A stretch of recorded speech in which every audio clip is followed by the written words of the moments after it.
জাহাঙ্গীরনগর বিশ্ববিদ্যালয়ের মেয়েদের আবাসিক হলের একটি কক্ষ থেকে একজন বহিরাগত যুবককে আটক করেছে হল কর্তৃপক্ষ। আটক যুবকের নাম আশরাফুল ইসলাম পারভেজ ওরফে যাযাবর পারভেজ। তিনি হিম উৎসবে ঘুরতে এসেছিলেন বলে জানিয়েছেন।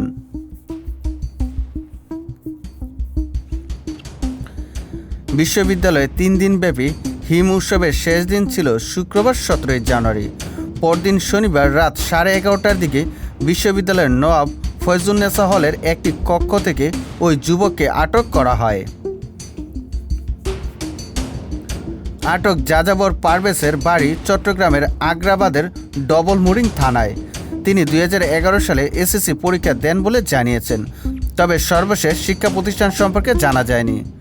হল কর্তৃপক্ষ, প্রক্টরিয়াল বডি ও হলের আবাসিক শিক্ষার্থীদের সঙ্গে কথা বলে জানা যায়, রাত আনুমানিক 10টার দিকে নাটক ও নাট্যতত্ত্ব বিভাগের প্রথম বর্ষের এক নারী শিক্ষার্থীর সঙ্গে কপালে টিপ, প্লাজো ও মুখে ঘোমটা দিয়ে প্রবেশ করেন পারভেজ।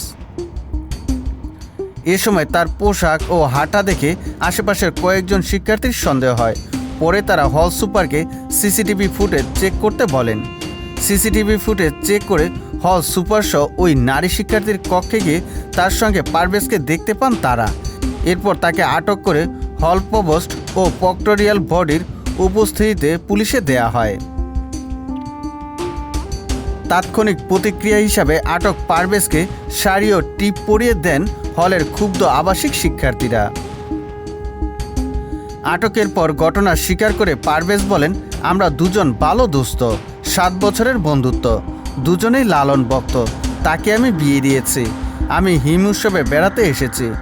হলে আসার সময় আমি কপালে টিপ পরে মুখ ও শরীরে চাদর মুড়িয়ে হলে প্রবেশ করি।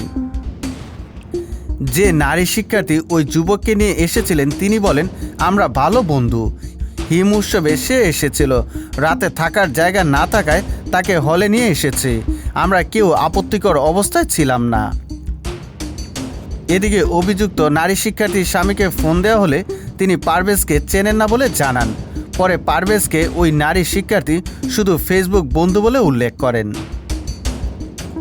নওয়াব ফয়জুন্নেসা হলের হল সুপার নাদিয়া সুলতানা বলেন, হলের মেয়েরা ওই ছাত্রীর রুমে ওই যুবকের উপস্থিতি বুঝতে পেরে আমাকে জানালে তৎক্ষণাৎ আমি হলের খালাকে সঙ্গে নিয়ে রুমে যাই। দরজা খোলার পর আমি তাকে খাটের ওপরে বসে থাকা অবস্থায় দেখতে পাই। তৎক্ষণাৎ আমি হল প্রভোস্টকে জানাই। হল প্রভোস্ট অধ্যাপক জাহাঙ্গীর আলম বলেন, আমি খবর পেয়ে তাৎক্ষণিকভাবে উপস্থিত হই।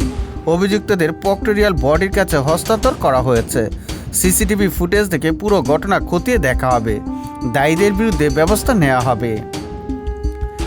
বিশ্ববিদ্যালয়ের প্রক্টর অধ্যাপক AKM রাশিদুল আলম বলেন, হল কর্তৃপক্ষের কাছে খবর পাওয়ার পর তাৎক্ষণিকভাবে প্রক্টরিয়াল টিমকে পাঠাই। এরপর আটক ছেলেকে পুলিশে হস্তান্তর করা হয়েছে। তার বিরুদ্ধে রাষ্ট্রীয় আইনে ব্যবস্থা নেওয়া হবে। অভিযুক্ত নারী শিক্ষার্থীকেও বিশ্ববিদ্যালয়ের আইনে শাস্তির মুখোমুখি করা হবে। সুজিত মণ্ডল, সবার কথা।